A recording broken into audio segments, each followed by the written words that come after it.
I really don't know how to follow Michael's intriguing input there.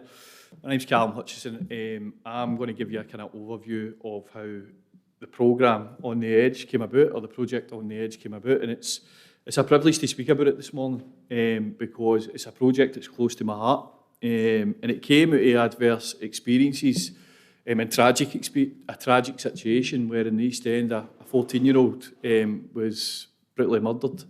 And everybody in the media would say that it was gang motivated and it was gangs and young people were in gangs. And I had an issue with that straight away, because when you strip away that word gang, what you know is that these young people are marginalised, they're disconnected from any support system that they've got, and they're on the edge or on the cusp of an offending background, behaviours that will take them into the criminal justice system with no support whatsoever. So I was tasked with, given my experience, we were inundated at Medics Against Violence, to put me on tour in all these high schools and all these community centres to tell my story about how I was involved in gangs and where that took me. And we done that. And it was something that I was passionate about, and I was sharing my experiences with these young people. But what I've always been open to doing is been letting young people tell me what they need. So if we're talking about being trauma-informed, we do things with young people rather than to them. So what they would say to me is, Callum, that story's amazing, what you've done, but you've turned out all right. Look what you're doing now in your life. And it made me do a lot of self-reflection of what message I was carrying to these young people. Because I was out there trying to tell them and highlight to them the risks that they were facing when they're carrying weapons and they're fighting and using violence as a way to cope and managing life. But really what they were saying to me was, it's all right, you get up to 25 and you're stabbed 9 times, but you still managed to get a job. You get your family back in your life, so nothing will happen to me. Which sparked a conversation with a group of young people in Smithy Croft Secondary School in the East End of Glasgow. And basically what I said to them after, it was through frustration actually, because what was happening was myself and Shaun were doing 4 and 5 schools a day, and it was like whack-a-mole. You would go into one school and then you were in another school and you were in another school. And it was the same demographic, the same population of young people who we were speaking to. And what I mean by that was, they had unstable family homes. They were marginalised within school. School was just kind of keeping them, but they were excluded within school. They were into the school environment, but they were still excluded in school. They were out of mainstream education. They were put in classes by themselves. And they were singled out as the bad ones. The ones that nobody had, that we had tried everything with and nothing's really working. That's who we got. And really what I said to them was, what do you need? See, the minute I asked that question, this programme came about. So I take no credit for it. Shaun takes no credit for it. Robert doesn't either, neither does Medics Against Violence. This project was co-created by young people. So I owe this to them. It's facilitated by people with lived experience, but it was co-created by young people in the East End of Glasgow for them. So they said to me, Callum, we want to know what it's like when you go to prison. We want to know what it's like when you're using drugs and alcohol, what can actually happen to us? Can we become addicted? And this was all stuff that they would be asking us, which gave me and Shaun a lot of work to do. So, but one thing that was kind of paramount that came through for every session was none of them had a positive relationship in their life other than their pals. So they were peer-orientating with each other. Do you know, and when you've got 13 and 14-year-olds relying on each other to keep each other safe, of course, this stuff's going to happen. It doesn't take a genius to work that out. But what we realised was we were going to develop a programme that was 12 weeks. Each session would be something that the young people had requested, and we would give them a mentor or a school navigator in the form of Shaun. And we took all the learning that we had done in the East End of Glasgow. And I remember having the conversation with them, and myself and Shaun would say to every young person, "Yous are helping us create something. Yous are really helping us create something, and we're going to run this in another school, which you might help prevent a life. You might help keep somebody safe." And see all the ones that were labelled as gang members, carried weapons, that were the most violent young people in these schools, they turned up to every session. They cared more about the people that they could be helping through this programme. And we were like, what do we call it? What are we going to call this? Me and Shaun are rubbish at coming up with names. And a young person in Smithycroft kept saying, I just feel that I'm on the edge. I feel that the teachers push me on the edge. I feel that every time I'm challenged, I'm just on the edge. And we went, fuck it, that's what we'll call it, on the edge. Listen, that's mild for for Michael's input. So, I'm getting away with that one. So me and Shaun, we sat down and we developed this programme, and it's kind of two-pronged in nature, where they've got a 12-week group work programme, but they've also got one-to-one mentoring, which provides them a positive relationship. I am the product of positive mentoring. Eddie, you paid me to say that. But we know it works, and we know that's what's missing in young people's lives. So, we launched it in a school called Taylor High, which is in Glasgow. We're always people are quite critical of us of doing things a lot in Glasgow and being Glasgow focused. And we looked at this high school in Taylor High, and we met with the school, and the school were more than keen to have us in. And lo and behold, they had a group of young people, just like they did in the East End of Glasgow, that was waiting and wanting some support for Medics Against Violence. And Shaun, we just popped Shaun out there and left him, essentially. That's what we've done. We sent him out in a train and says, come back when you've done the work. It was littered with challenges and hurdles. Got to be open and honest about that. Loads and loads of learning for us, personally. But some amazing outcomes for the young people. And that's the important thing. And Shaun's going to take you through some of the stuff that happened within the programme, but also the layout and what Shaun done in his day-to-day job as a school navigator. There you go, Shaun.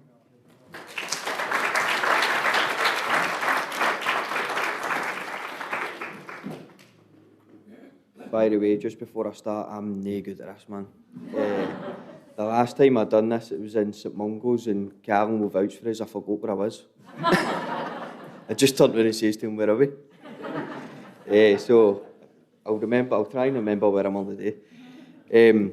So my name is Shaun, and I'm a school navigator for Medics Against Violence. And as Callum said, we launched this in Taylor High last year. And it was for 4 months or something. 4 months. And there was a lot of learning through it, and a lot of good work, and a lot of participation for young people. And that's kind of what we always find, and when we go into schools, is the participation is always there for the young people. They always turn up. And it's kind of, it's good to see, do you know what I mean? Because when we walk into some of these schools, they're labelled as, and some of them aren't even allowed in the school. But when they turn up for something, and it's for something to benefit them, and it's really positive, man. But I'll just kind of take you through, but how do I work this, man? Just click it, aye. Callum, did you do this? You did, didn't you? Aye. Right, so I'll just do my bit. So the 12-week programme and one-to-one support. So the schools we're in now is St Mungo's and St Roch's. So I'm in Monday, Tuesday, one school, Thursday, Friday, another school. So we'll do week 1, which is the group agreement and contract. So we always make them. We've got them barricaded up, man, that you're doing this. So we'll make a group agreement and contract, and that's for us to adhere to as well, because it's like, they always want to vape, do you know what I mean? And obviously we're not allowed to let them vape, because I would be involved in that as well, put my hands up to it. So they'll make their own group agreement, and obviously we'll follow that, they'll follow that. So it's always a bit like kind of respectful listening, one singer, one song, all that jazz, and no violence. Consequences, how do I go back? There isn't arrows, mate, I've got it. So the consequences of violence and the reality of prison. So our aim is always for awareness raising of the consequences of violence, because a lot of young people that they're thinking on the law and their age and the charges they can pick up are really don't know factual. So it's kind of our aim to try and get them to understand that you don't just get a free rein at 12, 13, 14 and then it changes when you're 16. So that's kind of our aim for that. And we show them a video about two young boys, Dare and David. Was it a BBC documentary or it was our film? I'm giving BBC credit for our film there. So that's about two young people who committed a murder when they were 14 and 15, I think. So that's kind of generally the age that we work with. It is 12 to 18, but the schools usually give 14, 15 year olds. And it's always hard hitting for them to watch that video because it is two boys their own age. And the video shows it's quite graphic, and we kind of generally have me and Callum there during that as well, because it can be quite triggering. In Taylor High we had two sets of brothers in the group, and in the film there's a scene with two brothers, and one sadly dies and the other one doesn't, and it's quite hard hitting, especially for family members. We'll also have a Q&A about that, and we'll discuss the impact violence can have on them, themselves, their community and their families. What is a gang? So young people's perception of this is they see everybody as a gang. They see police as a gang, see social work as a gang. And most of the time they don't see themselves as a gang, because they just see themselves as pals, and that's the way I was when I was growing up as well. I just seen people who I ran a bit with was my pals. We weren't a gang. It was kind of like you only get called a gang if you weren't liked. And it was usually like teachers and stuff that was calling you gangs, police calling you gangs. So that's kind of always been their perception as well. So we'll go through with them what is a gang, why we associate in gangs, why does it keep you safe, does it keep you safe or not, and they're all got gangs violent. We'll also have discussions with the whole group, and each person will get a chance to put their thoughts forward. We'll have a lived experience and medic input, where the medic will, what's that say? They'll discuss what they've seen in hospitals, what the young people's thoughts are, and safe places to stab, etc. It's always an interesting one when a medic comes along, and the first time I heard a medic input into the young people was even opened my eyes as well. Like just stuff with safe places to stab. It's quite eye-opening, man, and the young people get a lot out of it. We'll get the drugs and alcohol. So drugs and alcohol, we'll usually split them into two groups, and we'll get them to list different types of drugs, different types of alcohol, different brands, why we use alcohol and why young people use alcohol and what it makes them feel like, and why we use certain drugs. How, as Callum said earlier, can they get addicted? The thing you know is the THC pens in school, and we've seen it in our group sessions, and we've seen it in the wider school, how it's affecting pupils, how it's affecting the way the school runs, and the safety of young people with these THC pens, which some people, we don't really know what's kind of in them, but we see the effects of them. And we'll go into a discussion with young people. We'll put the two groups together and get their thoughts on and their opportunity for them to explore their answers and gain insight into how they think certain drugs work and how they don't work. We also have a mental health and wellbeing group where we'll mind map what mental health looks like to young people and their understanding of mental health. And usually there's just the first group I worked with says, I used to think it was people being mental. Just because, and obviously I've not a photo of that wee man, but how to look after mental health, and it's kind of a hard one as well. See when you're working with young people who are involved and they've got stuff going on in the background, do you know what I mean? And sometimes it kind of takes prompts and stuff like that for them to kind of even see a way that they can kind of think about how to look after their mental health. But it's something we'll sit down and we'll do in one-to-ones and stuff as well, because when you've got a group of boys, they're always different in one-to-ones and then they are in a group setting, and I think it's the same in every walks of life. But in one-to-ones is kind of where the gravy's at, man, with them. The gravy, I don't know what I'm going for, man. I'm just... Told you I'm bad at it, man. We'll also sit down and we'll look at the future and the goals, and the sad thing is a lot of them don't look a lot into the future. And it's kind of down to us as well, and just to work alongside them and show them that there is a future if they want it, do you know what I mean? And they can do whatever they want with their future. And that's not to say like we try and bum them up and we'll say, oh, you'll be billionaires and all that. It's not really about that. We'll aim to raise their aspirations as well, because a lot of the time when you start to get to know them, you kind of quickly see that their aspirations are quite low.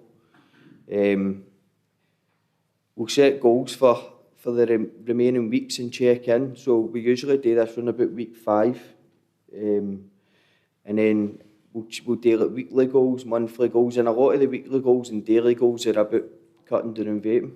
And that kind of gives me something to do and all, do you know what I mean, with them? And then they can hold me accountable, and it's quite funny, man, when I've heavy relapsed and all that. And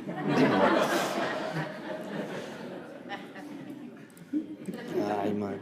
So we'll also look at the ripple effect. So this can be who's affected with their behaviours, who's affected with alcohol use, drug use, violence, addiction, and a lot of the time they're affected by this stuff.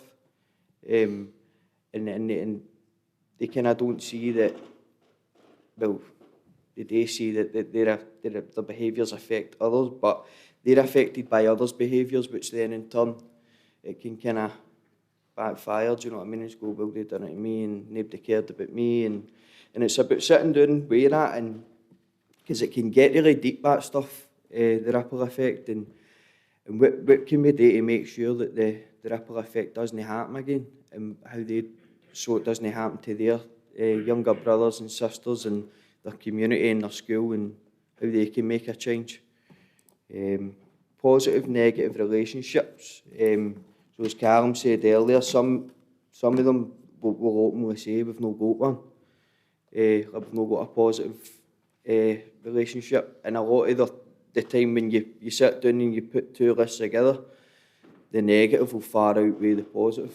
And it's just run about us as, well, me as a school navigator trying to be that positive relationship that they have got in the school.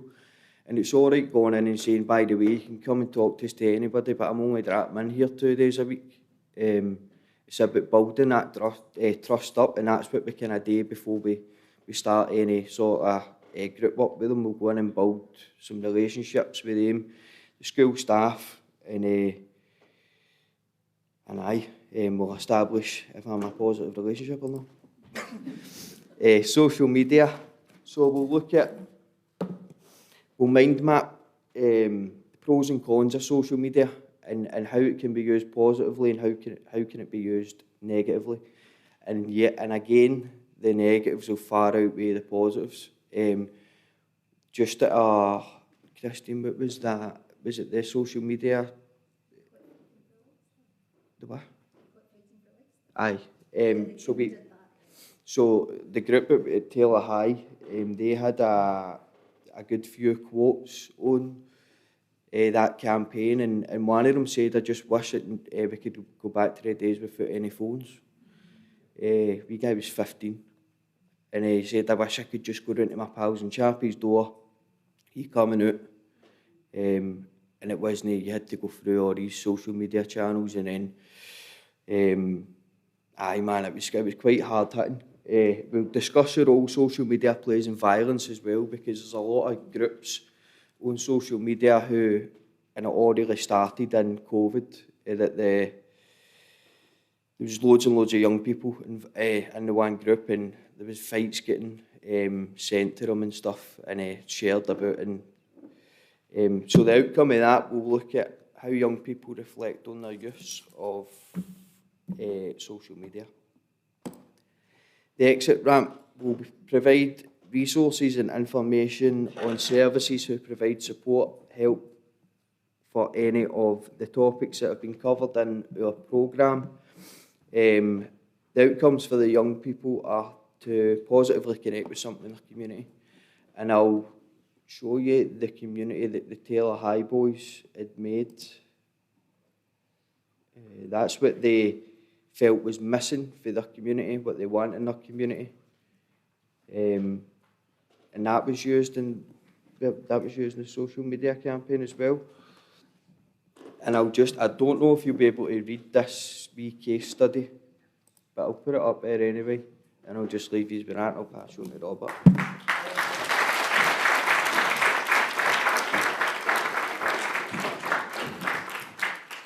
Will I give you a minute to read that? Will I do my bit? I'll give you a wee minute to read that, right? Just go for it, right? Sorry. You've got pictures? So, I was brought in to do some music with the kids. My background is, I'm a musician. Is it moving? See, it spins, it's really nice. I was brought in to do some music because I'm a musician by trade. I'm in a band. So, I was also doing some research at the time for my doctorate at the University of Glasgow. So I get pulled in to do this. I thought, 12 weeks working with kids, it's got to be dead easy. It was an absolute nightmare. Is there any teachers in? Medals for everybody, by the way, right? So the kids were amazing. I have to be honest, a lot of the challenges that I found with this was actually with some of the teachers, which I'm not going to go into why that was. But the kids themselves were really up for doing music, which is why I was brought in. They wanted to do a hip-hop song. My background isn't hip-hop. So I started making tracks for them, bring them in each week, and they would say, crap, shit, take that away, don't like it. So we ended up settling on this, which I'll just play a little quick snippet because I know we're running out of time. Do we have sound?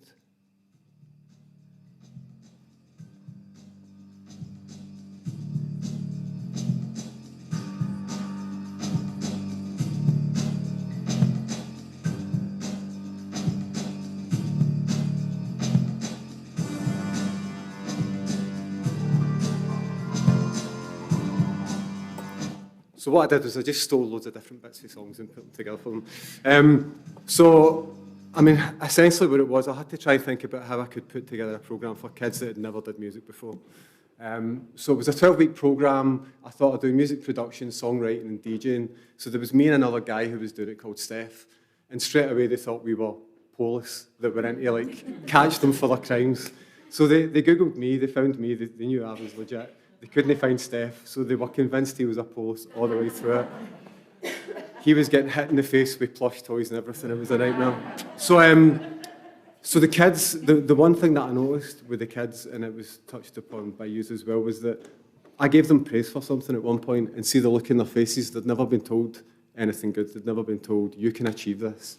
You're capable of doing certain things. It's difficult, but you can do whatever you want. And it was when we started being nice to them and like being collaborative with them, not treating them like kids, but treating them like equals in a sense. I mean, we did get a lot of good stuff out of them. I'm going to apologise to David for the next slide because it's some lyrics and it's a bit derogatory towards the police. So they absolutely detested the police. And obviously they're not going to like police because they didn't have a good relationship with them. So this is just a snippet of some of the lyrics that we came up with. They came up with these on their own, by the way. So... Right. So these these were boys, right? These boys hated going to school, right? But they came up with this on their own. And the funny thing is, these boys like were breaking into school to go in and work in the music studios when there was nobody there, right? And then they were getting thrown out. They were showing an interest in something, and nobody was allowing them to kind of pursue that interest. So, yeah, it was a really good experience doing this. I just want to give a bit of praise to these two as well before I finish up. Have I got a wee minute to do this quickly? So, right.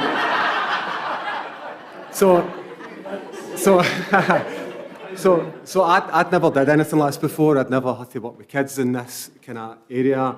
I'd always been looked after myself like I was a kid. So some of the stuff I've seen these guys doing was incredible. So my first day in the programme with them, they did this exercise where they said, what do you want to be? And they all said drug dealers. They all wanted to be drug dealers, right? They'd set out this plan about how they were going to be drug dealers. So Callum was like, right, you're going to be drug dealers. Let's figure out how you do that. And I thought, shit, what have I got myself involved in here? So Callum did role playing with the kids, right? And it was like, so, right, do this. And then he started saying, but what's going to happen if you do that? What's going to happen if you do that? And by the end of it, they all had different career paths. Completely different career paths. Some of them wanted to go and do music at college. They wanted to be like brickies and all different things. And it was kind of testament to the work that these two did, that by the end of the programme, I mean, if you could know the stories of each of the boys, some of them went on to do much better things. But yeah, I just wanted to make sure that the work that they did was recognised for it as well. So I'm just going to finish up. I'm going to get Callum back up.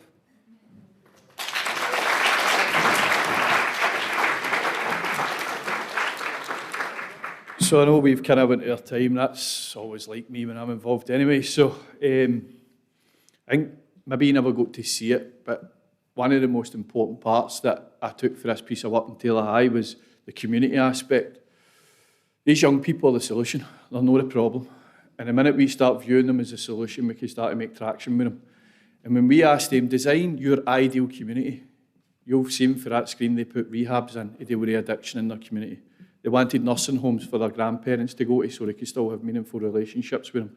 They wanted green spaces where they could go with their brothers and their pals and just enjoy life. They wanted more youth workers instead of police. This is they're the solution. This is what they want. Stereotypically, you might say they'll want places to go and get mad about and to go and fight and all that. That's all a myth. That's us as services that make these assumptions about these young people. And the more that we get to build relationships with them and get to know them and invite them in, and off the edge, we start to get to know them a lot better and we can start to help them. Because that's our duty. Young people are no problems to be discarded. They're potential waiting to be nurtured. When we invest in them, we don't change their future. We transform our communities for generations to come.